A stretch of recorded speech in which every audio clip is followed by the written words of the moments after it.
Yaşayan her demimde, yaşayan duygulumda, kurban sana cananım, seninle de dolumda.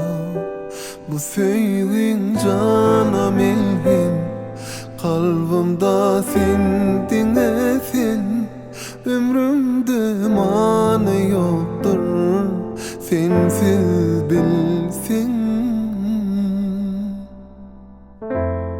Aytsam eğer dille barım sana, sensiz durmuş bolmazmın amana.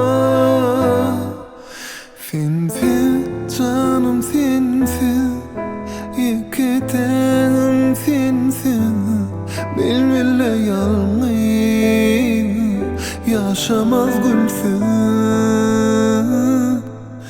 Sensiz canım sensiz, iki tenim sensiz, bilmille yalnız yaşamaz